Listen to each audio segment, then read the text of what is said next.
Wow. So exciting. Do you notice what's missing tonight? Teleprompters. No teleprompters. We don't want teleprompters. That would be so much easier. We read a speech for 45 minutes. Everybody falls asleep, listening to the same old stuff, the same old lies. So much easier. So, you know, I have a little debate coming up on Wednesday. And I hear let's call them opponents. Can we call them opponents? We're allowed to do that, right? You know, New York was very nice to you people last night. You know that, right? Did they hand you that game? They handed it. I said, I am going to have the friendliest audience. Sit down. I am going to have the friendliest audience afterwards. So I wasn't sure, was I happy or was I sad? But Jerry Jones is a great guy, and he deserves everything he gets, frankly.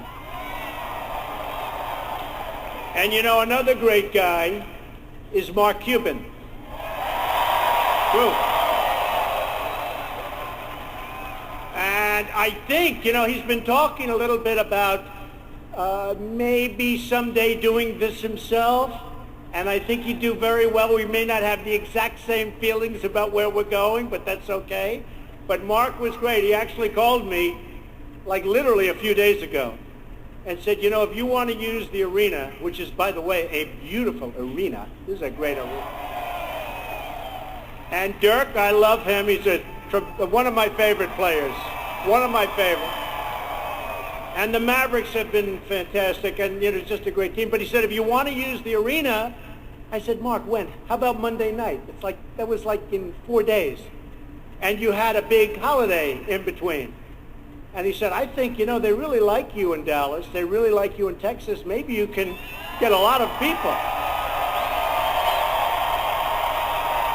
Because we were coming here and we thought maybe we'd get 1,000, but we never get 1,000 anymore. It's always like the same thing. You know, we went to Alabama. We started off with a 500-person ballroom. And after about 2 minutes, look at all these guys, paparazzi. Ay, ay, ay. Look at this. We got everybody here. We started off, by the way, with a 500-person ballroom, and after about 2 minutes, the hotel called up begging for mercy. We can't do it. They were inundated. So we went to the convention center, and that was 10,000, and that was wiped out in about an hour. So we went to a stadium. We had 31,000 people, which is by far the largest. They say like ever for an early primary. It's probably true.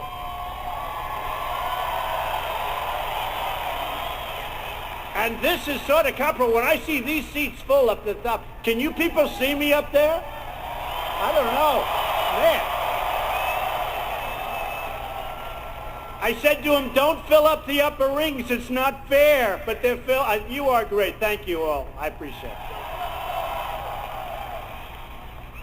So I want to thank Mark, and I want to thank, where is Pastor Jeffress? He's around here someplace. What a good guy. Where is he? Well, come here. I love this guy. Come here.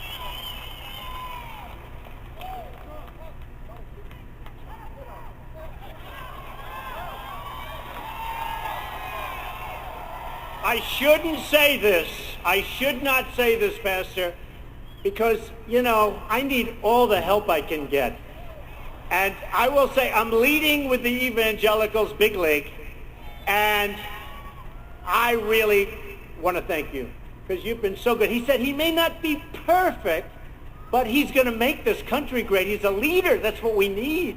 And I want to thank you, Pastor. Thank you. Very good. I really appreciate it. He's been so great. And I am Protestant. I am Presbyterian, just in case anybody wants to know. So the polls come out, and we're really killing it. We are killing it.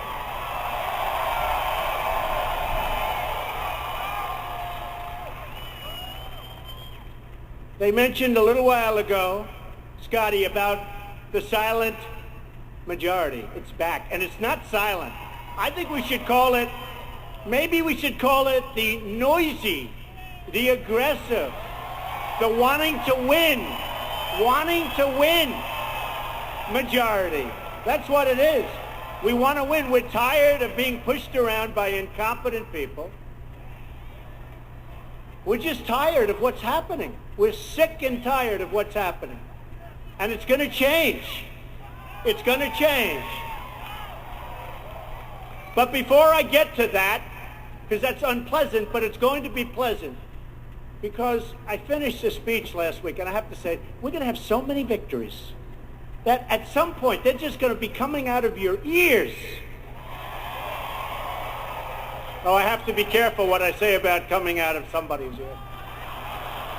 Have to be careful. Nose, ears, eyes, those are the only places I'm talking about. The only. But we're going to have so many victories, and they're going to be great victories.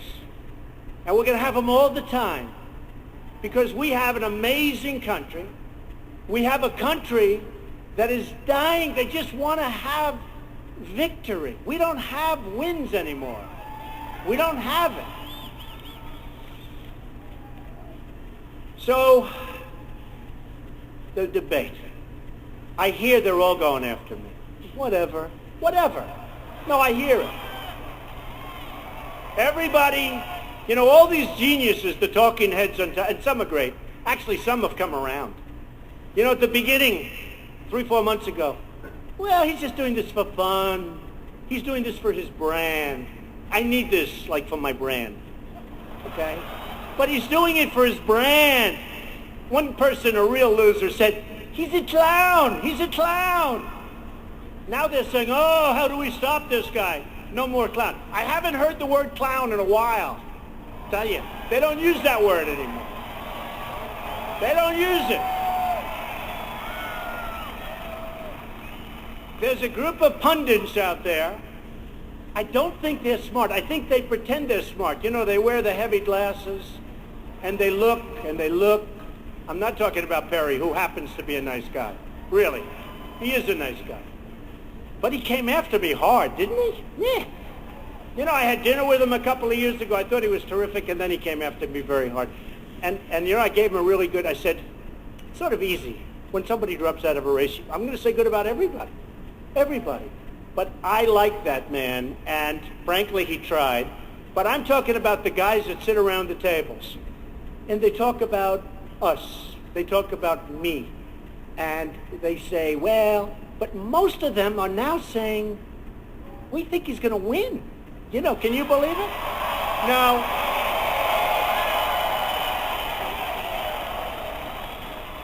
We still have a few out there. The hatred is so incredible. It's so incredible. Absolute hatred. I watch some of these guys, like this guy. Should I mention names?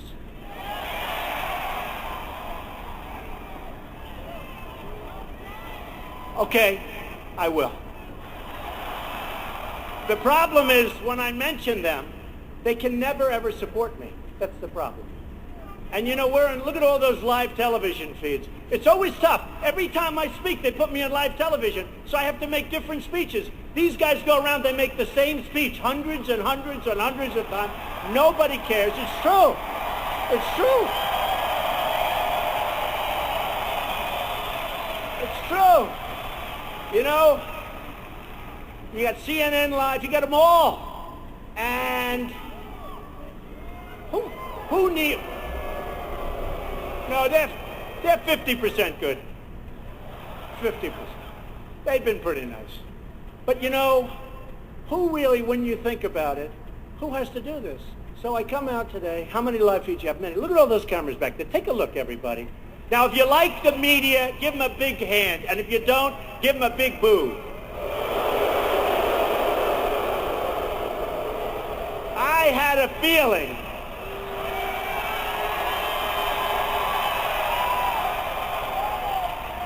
You know, the truth is, there's some really great people. I'm dealing usually in the world of finance, so that's easier. It's like numbers.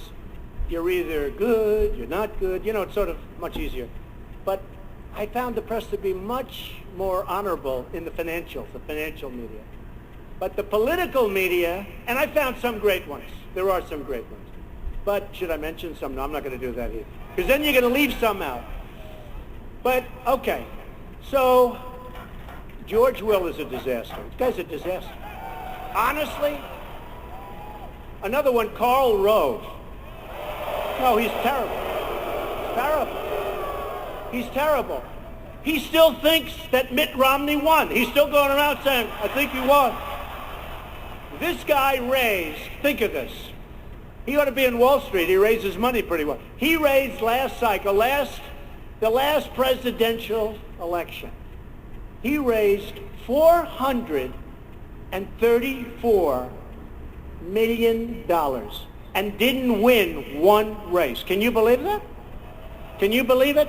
And I understand it because I saw some of the commercials that he made. I saw a commercial he made against Barack Obama. And I called up, I said, who did that commercial? It's one of the best commercials I've ever seen. I got to use that firm. They're phenomenal. But I didn't realize it was against Obama. It was so good for Obama. That was the one with Germany and this. Remember, do you want a rock star? Do you want a... I said, he's not a rock star. We have an incompetent president. This is not a rock star. We have a president that doesn't know what the hell he's doing. So Karl Rove, every night, you know, some of these guys like George Will and Karl Rove and a few others, but those two I mentioned, they're like anybody in the real estate business, right? A couple of us. I love real estate. And let me just tell you, one of the great people in sort of the, Andy Beal, Beal Bank. Stand up, Andy. Stand up. Come on, he's a shy man. He's only worth about $6 billion. He's a great guy. He's been a great friend of mine. I don't want to borrow any money from him because he expects it to be paid back in full and on time. Right, Andy? But you look at some of these guys, and they're like boilers, okay? Real estate. They're like boilers. Bill O'Reilly the other night said, and Bill O'Reilly's a good guy. Great guy. He is a good guy. Great guy. Although he's tough, and he's tough with me, that I can tell you. Some people say, how can you say he's a great guy, but he's fair? But I saw Karl Rove on a show the other night, and the name Trump came up, and you could see it was like a boiler ready to explode. I think the guy is a total incompetent jerk. But him, and there are others.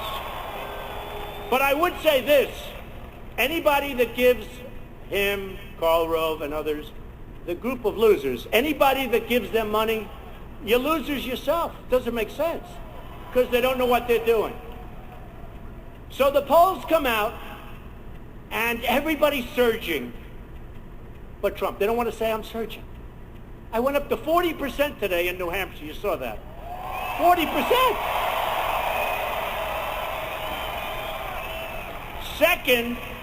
Second is, I think, 11 or 12, right? 11 or 12. And I won't mention names because he's actually a nice guy. I'll mention names. Why shouldn't I? Should I? Yes. Right? It's Ben Carson. He's a nice man.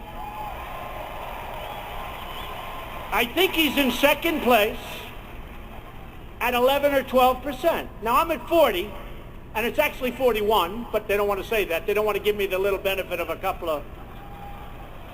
You know, if I'm 40.9, they'll say I'm at 40. Do you understand that? So Ben Carson, good guy, I think he's 11 or 12, and they're saying, Carson, here's the headline, Carson surging. I said, what about me? Where's my name? I'm at 40. Where's my name? It's unbelievable. Do you know where my name is? They don't know where my name is either. By the way, can you see in the back? They have the best view. Can you see it's really my hair? Well, that's the other thing. I mean, I get killed on that. I had an article recently. It's true. They have the best view. They know. Not that bad, right? I mean, I have friends. It's over. I have many friends. The hair is off. But I had the article the other day, a great article. They said Trump is a financial genius, right? They said all good things. They said he's doing great here. But they said he wears the worst hairpiece I've ever, the writer said this, wears the worst hairpiece. And I said, that's terrible. So I can't show the article to anybody, even though it was a good article. But in the polls, it's been so amazing. We started off, and everybody said, you remember this, I won't run. I won't run. And I said, why did they say that? I'm telling you, I'm going to run. NBC came over, and as you know, and I like NBC. You know, for years we had The Apprentice, who was a tremendous success, one of the great successes on television. And the head of Comcast, I'll just tell you, his first name is Steve, and he's a phenomenal guy. Steve Burke, one of the great people, a great, great guy and a great manager. He came over with a group of people from NBC. Steve's one of the, he's the head of Comcast. And they said, we're going to renew The Apprentice. And by the way, it's a lot of money. Did you see in my certified financial statement what I made with The Apprentice? When I give up The Apprentice, I made $213 million. Can you believe it? From a television show. And I had these announcers say, oh no, I think he only made $1 million. And guys like Joe Scarborough, who's a good guy, right? Yeah. He said, no, he's got a primetime show for years. It's got to be.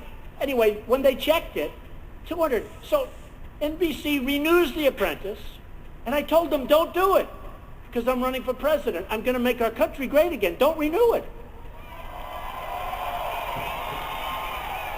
Now, if I make $213 million over a, run of 12 years or what, that's a lot of money.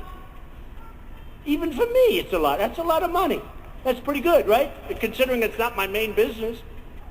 But I made this money, and the people come up and they say, oh, well, we're going to renew it anyway because he's not going to run. So NBC renewed The Apprentice. They announced that they renewed it. They said that Donald Trump will do another season, and I told them not to do it. Then I told them that I'm not doing it again. And they went in the upfronts arena, and they were so angry at me. They were so angry. But you know what? I give up a lot when I do this. I give up a lot. I miss all of these deals. I love my business. I love what I'm doing. Andy can tell you that. Tom Benenson can tell you that. I love Club Corporation of America, by the way, in case you have never heard of Tom Benenson. But I lose a lot. Not only I don't do The Apprentice and get paid a fortune, it's also I lose opportunity, all these deals. I have a deal in China. I have deals all over the place that I could do. Boo, boo. But it's true.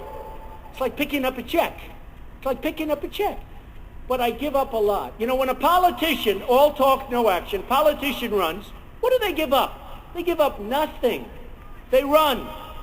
You know what? They run, they lose, they win, they don't care. All they want to do is be reelected or run again if they fail, right?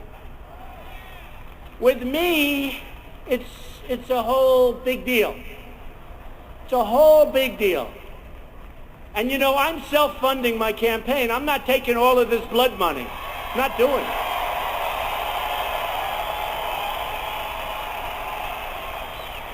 I'm not doing it.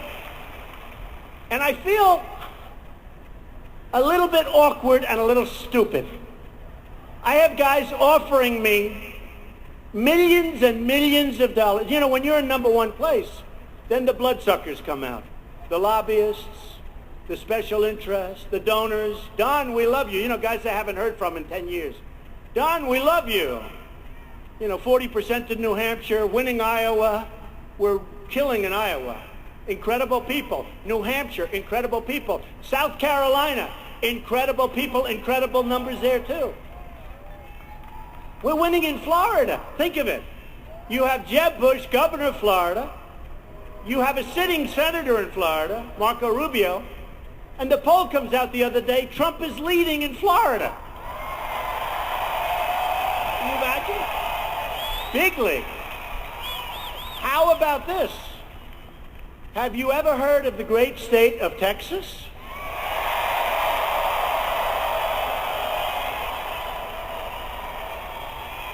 leading in Texas. How does that happen? So it's been an amazing period of time. I've never experienced anything like it. And I've been well known for a long period of time. That's why I got chosen for The Apprentice in the first place.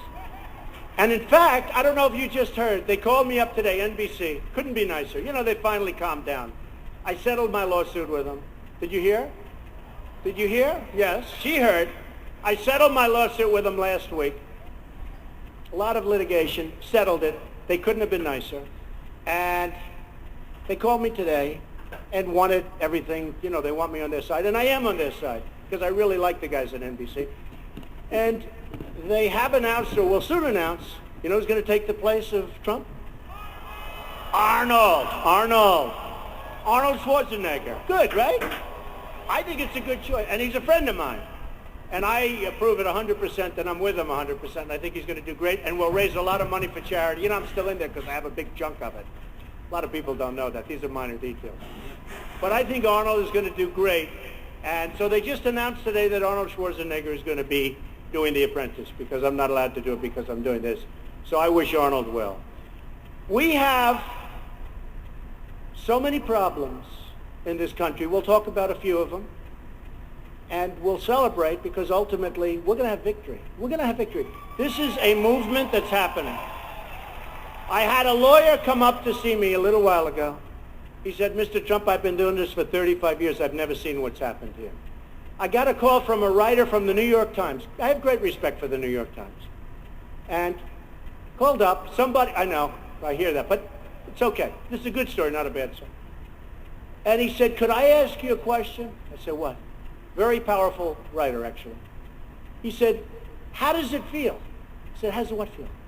He said, what you've done has never, ever been done before. You've dominated, you've taken over the polls, you've taken over, you know, on television, on Fox and CNN, they call it all Trump all the time. Can you believe it? All Trump all the time. And by the way, their ratings are through the roof. If they weren't, they wouldn't put me on, I'll be honest with you. It's a very simple formula in entertainment and television. If you get good ratings, and these aren't good, these are monster, then you're going to be on all the time, even if you have nothing to say.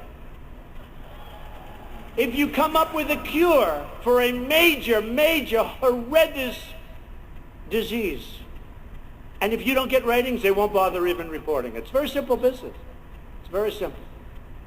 So we've gone on, we've had a lot of fun, and now it's time to really start. Because this is going to happen, I'm telling you. I'm not going anywhere. Somebody said, today,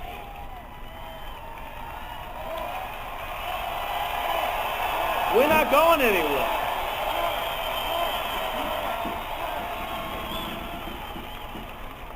Somebody said today, you've done so well, you don't have to go any further. I said, are you crazy? You know what? The writer at the Times told me. He said, it's been amazing what you've done. I said, but I haven't won. We haven't won anything. What if I won? I mean, I'm having fun and all, but I haven't won. There's been no victory. He said, it doesn't matter. What you've done is incredible. You have won. I said, you're wrong. Unless I win, it's been a waste of time for me, folks. I'll be honest with you. It's been a total waste of time. I really mean that, too.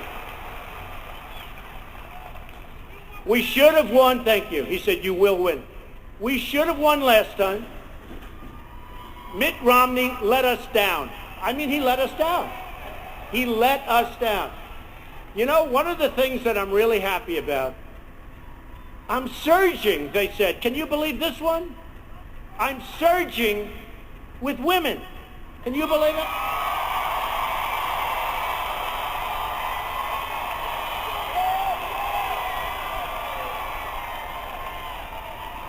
I have such respect for women. I cherish women. I'm going to take such good care of women's health care issues. You won't even believe it. But I'm surging with women. One of the things coming out, I'm watching television, and they said, Trump is surging with women. I said, really? That's amazing. You know, it's incredible. I'll make, like, statements because, you know, Carly's giving me a little bit of a hard time, even though her poll numbers are horrible. She's the one. She was another one. She's surging. Ben is, everybody's surging but me. Hillary's not surging, I tell you that. They're not saying that. They're not saying that. Thank you. Hillary is not surging. Look, I like Carly, and I like Ben, and I like many of the people that I'm running against. I mean, many of these people are terrific people. But nobody's going to be able to do the job that I'm going to do. Nobody. They won't. They won't. Don't forget, I love these people back there.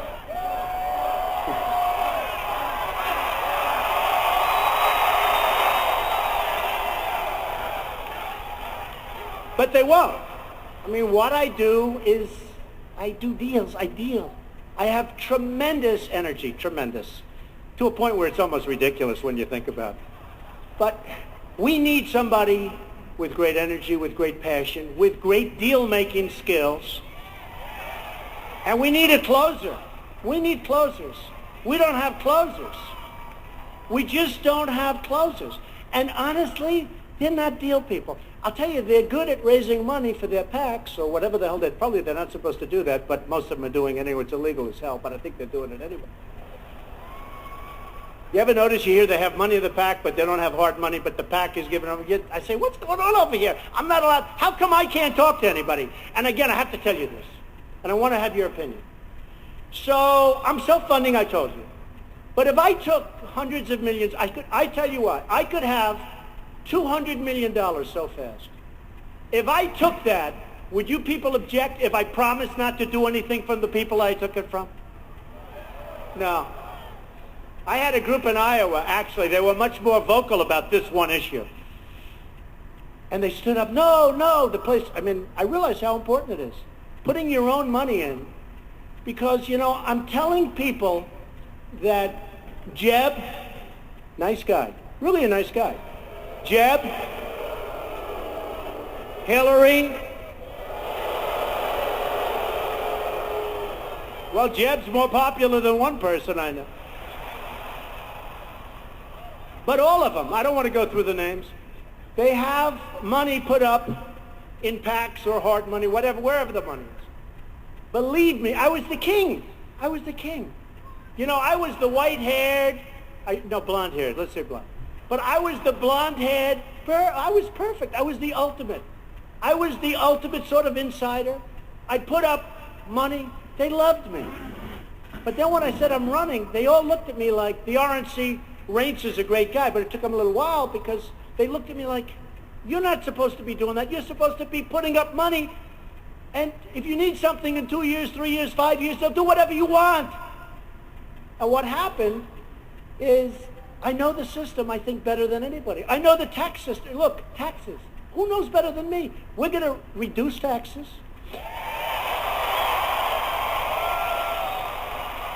We're going to make the hedge fund guy, any hedge fund guys, it would be mostly in this room. Oh, you got good seats. Are there any hedge fund guys in this room? If there are, you should probably leave right now. That's okay. But I have a friend in the hedge fund business. Not really a friend. Not actually a nice guy, but he'd be good representing us, I will tell you. Because by the time I finish, he may not have much of a hedge fund left. But I said, what did you make last year? He said, about 250 million. Can you, this is serious. I said, oh, it's a lot of money. What did you pay in taxes?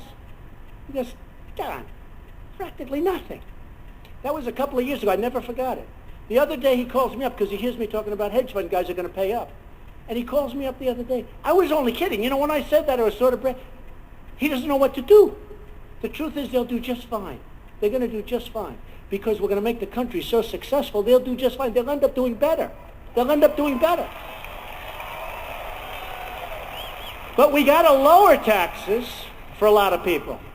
Corporations paying far too much, far too much. Middle-income people are being decimated. They're being decimated. I mean, we have a group of 200 guys, but the middle income in this country is being decimated, and we're going to change it. we're going to change it. So I'll be announcing over the next 3 or so weeks, I'll be announcing, I think, a great tax plan. I know the tax code. I know everything about it, probably as well as anybody there is, right? And we're going to be doing something that's going to be really pro-growth, really reduction in taxes. We're going to get the $2.5 trillion that's in other countries. We're going to get it back. They can't.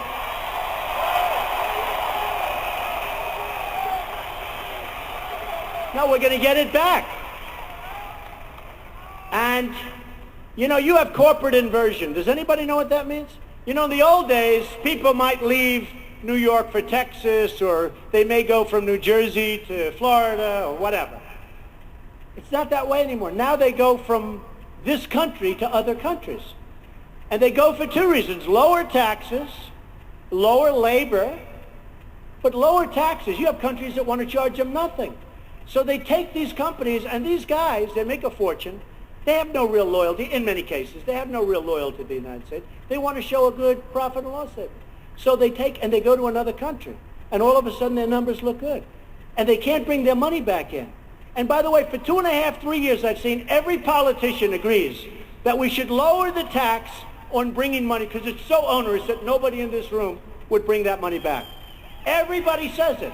For 2.5 years, the Democrats, the Republicans, the liberals, the conservatives, everybody, they can't make a deal.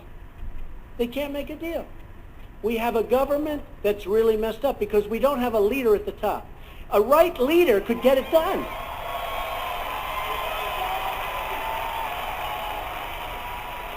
The right leader will get it done, and you will see numbers like you'd never have seen before. I actually believe that, and we're in trouble. You know, I've made the statement, and I've said this before, the American dream is dead, but I'm going to make it bigger and better and stronger than ever before. I've made that statement. And I'll tell you what happens, and it happens a lot. The other day I went home, and I said to my wife, "What's wrong?" "Oh, darling, you were very tough." "What? What did I do?" Because, of course, it's live television. She said, "You said the American dream is dead." I said, "No, I said the American dream is dead, but I'm going to make it bigger and better and stronger than ever before." She said, "No, you didn't. You just said it's dead." So I turn on television. It's wonderful now you can record this stuff, right? See it 10 hours later. I turn on television, and it's me standing in this big crowd. "The American dream is dead." Clut. I said, "Oh." Great one. Again, the dishonest media. You know, I went ballistic. I was so angry. But the American dream, it's going to be better. I'll tell you what, we can make it better than ever before. We can do, I mean, we're in Texas. We can do things with oil and gas that will be unbelievable. Unbelievable. Unbelievable. Try sending your oil outside of the boundaries of the United States. How ridiculous. And we're sitting on top because of technology. We can be the #1 energy producer in the world. Right here in the United States. But we have archaic laws. We have, everything's wrong. And I have so many friends in the energy business. They're great people. They're working. They're not as rich as they were about 2 months ago, but these are minor details. They'll be fine. But we can do things with energy that will be so, so incredible, which is great for Texas, but it's great for the country. It's great for the country.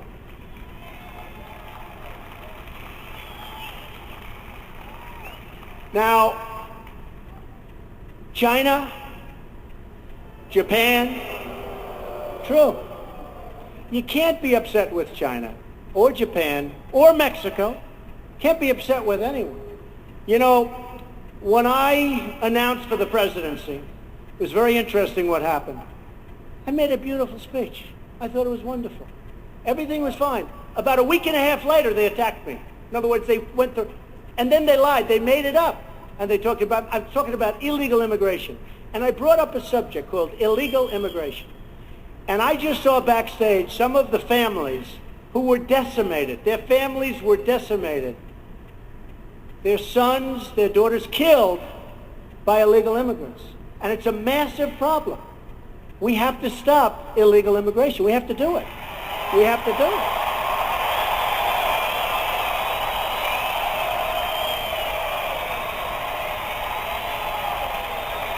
Have to do it.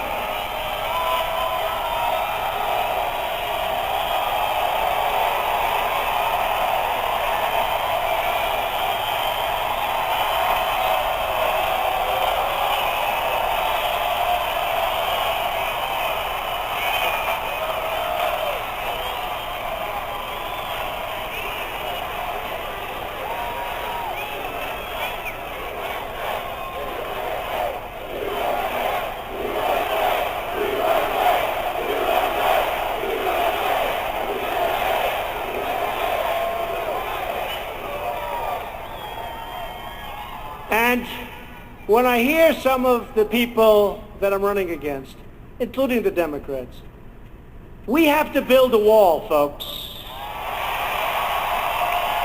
We have to build a wall. And a wall works. All you have to do is go to Israel, say, how's your wall working? Walls work. And I want people to come into the country, but I want them to be legal. I want them to go through the process. I want them to come in. I want to have a big, beautiful door. But they have to be legal. They have to be. And if they're not going to be, they can't come in. And I'll tell you what, the first thing we do, you know, people don't realize, you look at crime in Chicago, you look at crime in so many different places, and you see gangs. Many of these gang members are illegal immigrants. They're rough dudes. They will be out of here so frickin' fast.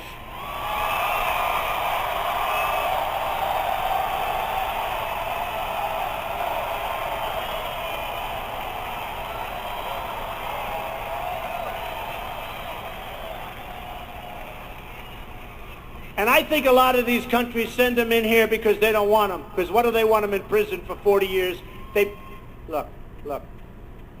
Whether it's any country, their leaders are smarter than our leaders. They're more cunning. They're tougher. They're better. And we take them.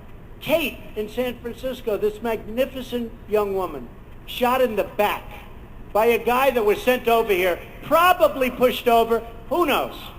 But he was an illegal immigrant. Came over, went to San Francisco. We have to end this sanctuary cities crap fast.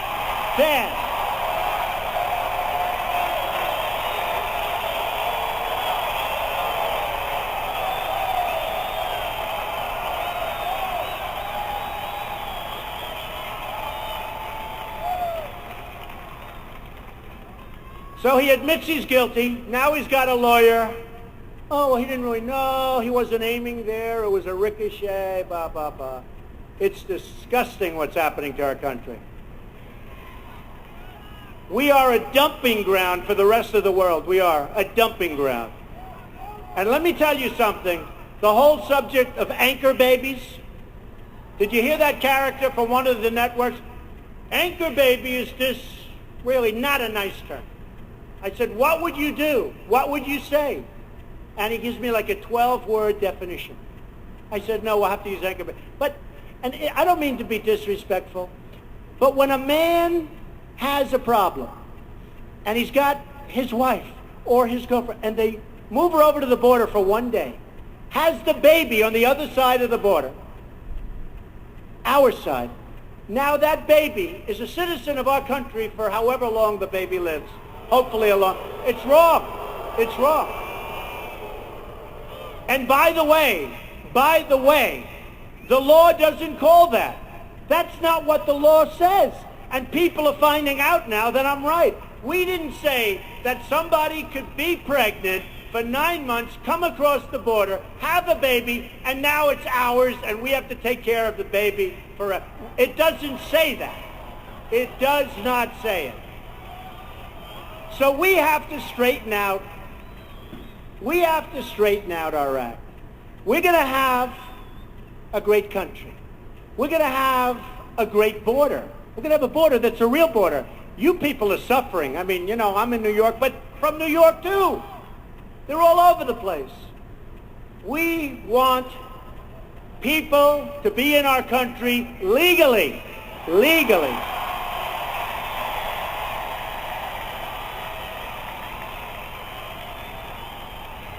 And we want great people, too. We want people of achievement. If you go to Harvard or Stanford or the Wharton School of Finance or any of these schools or Yale, and you're the top in your class, you graduate, you want to stay in the United States and you want to have your career here. You can't. They throw you out. They put you back in China. They send you back to Mexico. They said, those are the people. We need those people. We need them in Silicon Valley. We need them in Manhattan. We need them in Dallas. We need them. Why are we throwing them out? They want to be in this country, and we throw them out. So we have so many things we can do. So many things we can do. Now, I'll give you a little thing that happened the other day. I made a speech on behalf of the Tea Party. And by the way, the Tea Party people are fantastic people. Okay? They are fantastic people. They love the country so much. And you talk about people that get decimated. They just get decimated by the media. These are fantastic people. They love this country. These are the people that we want. But I look at what's going on, and I look at what's happening, and I made a speech in Washington the other day for the Tea Party. And your senator, too, by the way, Senator Cruz, who happens to be a good guy. Good guy. Now, if he comes out and attacks me on Wednesday night, I will take it back immediately, okay? But he is a good guy. So I'm standing there, and the Capitol building has this massive scaffolding around it, right? Have you seen it? Massive. I said, man, that's a big deal. As a real estate guy, the thing I do best is build. Hey, wouldn't it be good to have a president that really knows how to build? Like I'm so good at it. Infrastructure, roads, airports, highways. I could do it for a fraction. You know, I'm building the old post office on Pennsylvania Avenue. Under budget, ahead of schedule. Can you believe that? And I got it from the Obama administration. And everybody else wanted it.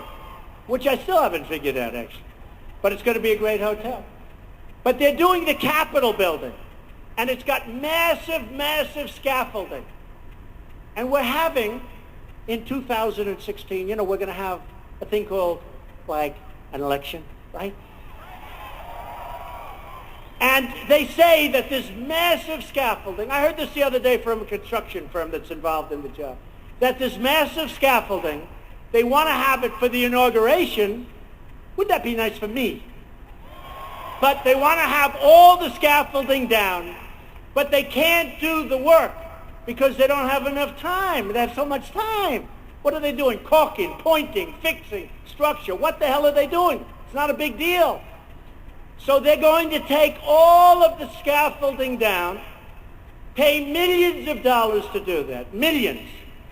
And then after the inauguration, they're going to put it back up again and pay millions of dollars more. Do you believe that? Right? Now I say, do it simpler. Get them to work faster. Do you agree? I like the idea. No. I like the idea of the scaffolding being down when they're swearing me in. I do. I don't want to see all the scaffolding all over the place. I want to see that beautiful rotunda. I want to see it. I love it. Such a beautiful building. But you know what? I told them, I said, why don't you just move faster? Work faster. Get it done. So you take it down, you don't have to put it up. They said, we never thought of that. Believe it? But they're going to take it down. They're going to take it down. I hear the contract's ordered. So they're going to take it down, then put it back up. Can you believe this? So let me tell you, I'm going to save my first money for the United States. If I win, I will let the scaffolding stay up, okay? All right? I'll let it stay up. We'll save millions of dollars. So in the pictures, they'll have some scaffolding. They can probably nowadays do something with that anyway. So in the pictures, we'll have some scaffolding. So, not if I win. I love this woman. Stand up. What did you just say? Not if you win, when you win. So a story I tell is a friend of mine who's a big manufacturer, great guy. Can't do business with China. Can't get his stuff in there. He calls me, he's depressed. He says to me, Donald, I can't deal with China. And he's a good guy. He does great stuff, better than they do. He said, I can't sell it. They don't take it. Finally, they're taking it. They're charging him a massive tax. A massive tax. Another friend of mine recently, he bought an airplane. He's a rich guy. Bought, like for these people here. They probably all have this, but a really good plane. I said, why did you sell your old one and get it? He said, well, what happened is a man from China ordered a plane, and he can't get it back into China because the tax is humongous. So he's selling it cheap. The guy from China took a haircut because the tax is so big. You don't know about these stores. And yet we take everything they have, no tax, free market. Now, Japan. Japan sells us millions of cars. I was in Los Angeles a few weeks ago. The biggest ships I've ever seen, ever. Thousands of cars are pouring off. We give them beef. And they don't want it. Do you ever see where the farmers are protesting? They don't want it. So we send it back. By the time it goes back again, it's all gone. It's done. Mexico. Everybody's moving to Mexico. You know that, right? Do you know that? So many people moving to Mexico. I love Mexico. I love Mexico. I have hundreds and hundreds and thousands, actually, of people that are Mexican. They work for me. They're great people. But their leaders are smart. They're smart. So we have Nabisco the other day, Oreos. I refuse to eat Oreos anymore. They're moving their plant to Mexico from Chicago. Why? How does it help us? How does it help us? Ford, $2.5 billion plant being built in Mexico for cars and trucks and everything. And I said the other day, it's actually not a bad idea because they can build a car, build a truck, and they can have the illegals drive it right across the border. Nobody's going to check them. They'll save a fortune. They'll save a fortune. So I don't want them spending $2.5 billion. That's a hell of a plant. By the way, in Tennessee, another major car company, all set to go in Tennessee. At the last moment, they said, we're not going to go to Tennessee, we're going to Mexico. It's going to become like the car capital of the world. So what happens is Ford, $2.5 billion plant. Now I said, what would Jeb Bush or Hillary Clinton do if they were president? Because you got to remember what I said. They're controlled by the people that gave them the money. Totally. By the lobbyists, by the special interests. So, but they're smart. They'd say, we don't like this deal. We're going to end it. And then they'd be called by their lobbyists and say, Hillary, we gave you millions of dollars, and I represent Ford, or whatever the company it is. And we don't want you to do that. It's no good. We don't want you to do that. And you know what they're going to say? Okay, I'll let them build. Now compare that. First of all, believe me, that plant doesn't get built there. It gets built right next to, it might not be here. It's going to be maybe in Michigan where they're just being decimated with the plants. They're being decimated. Everybody's leaving. They're going to Mexico and other places. So I said to myself, what would Bush do? What would Hillary do? And what would Trump do? First of all, who would you rather have negotiating? Jeb or Trump? Believe me. How about this? Hillary, who, by the way, was the worst Secretary of State in the history of our country. You think about it. Would you rather have Hillary negotiating? Or would you rather have Trump? Okay. So let's say, you know what Jeb does, you know what Hillary does. The plant gets built, no problem, don't worry about it. What the hell, it's only about 10,000 jobs or whatever it was, billions of dollars. And our country's being drained. Our jobs are being stolen by all these countries. And not just them, all of them. So what would President Trump do? President Trump. Trump. What would President Trump do? So I'd call the head of Ford or whatever company, but I'd call the head of Ford. I'd say, congratulations. I understand you're building a massive plant in Mexico and you're taking a lot of jobs away from us in Michigan and other places. No, I don't like that. I don't like it. I just don't like it. And he'll say, well, Mr. President, it's wonderful, wonderful for the economy. Oh, great, just great. It's wonderful for whose economy? Not for our economy. We lose on everything. We lose on jobs. We lose on money. We lose on everything. So what I'd say is the following. I don't want you to do that. And if you do it, you're not going to have any cars coming across the border unless you pay a 35% tax. That's it. That's it. No, that's it. And they're going to say to me, Mr. President, please, please, please. Now, I guarantee you, let's say I make this call at 9 o'clock in the morning. By 5 o'clock in the afternoon, I think the deal is done. They move back to the United States. It may take a half a day longer. It may be 12 o'clock the following day. But I guarantee you, but what will happen is I'll be called by lobbyists, but they're not giving me any money. I won't take it. I turned down $5 million last week. $5 million. I say, I can't take it. You know, I go like this. I just close my eyes. You know, it's really sort of not natural to me to turn down money. Does that make sense?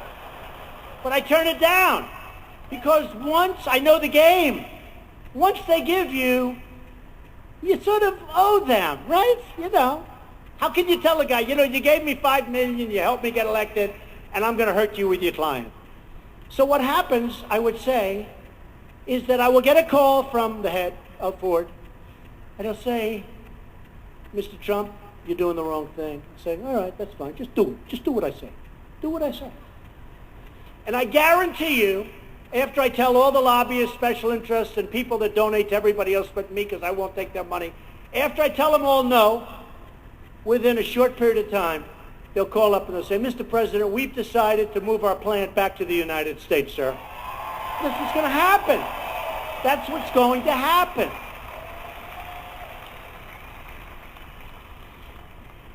So just a couple of more points, and, you know, it's depressing. Isn't it depressing? You know, we're together, we love each other, but it's like depressing if you think about it, because it doesn't end. I could stand up here all night long. I could tell you stories. They're all depressing. But the good news is they can all be remedied, every one of them. They can be remedied. So, Iran deal. Iran deal. They did not read that great book. Where's that book? The Art of the Deal. They did not read it. Secretary of State Kerry. He actually may go down as worse than Hillary Clinton because he made this deal. He may be the worst. He may top her because this deal is the all-time worst. We're giving them think of this. We're actually giving them $150 billion. Now think of it. Now think of it. We don't have the right to inspect. We have to wait 24 days, but before the clock starts ticking, we have to go through this whole process. I mean, they could build their nuclear whatever, distribute them, and have plenty of time left over to clean the place up. So you have a 24-day period, not any time, anywhere, which is what it should be. Think of another thing. They have one instance where in a very major area, they self-inspect. Now, can you believe this? They do their own inspections. They do their own inspections. And another thing, look, having a good deal, we should have doubled the sanctions, let them wait for another month or two. They would have come, we would have had a deal like you've ever seen. We have our chief negotiator, Secretary Kerry, at 73 years old, goes into a bicycle race. So think of it. He's wearing the whole gear, the helmet, he thinks he's in a bicycle race. He's actually in a race. It wasn't just casual, I could understand that. This is a guy that's in a bicycle race. 73 years old, all the gear, falls, breaks his leg in the middle of our thing. Takes 2 weeks off, goes back with crutches. The people from Iran say, what a schmuck. Can you believe it? No, but this is who we negotiate with. Now think of this. It's embarrassing. Isn't it like embarrassing? I swear to you that if I'm elected president, I will never go into a bicycle race, I swear. So, but you know, one of the things that so bothers me, it would be great to have a deal because nuclear is a bad, bad thing. When you talk about global warming,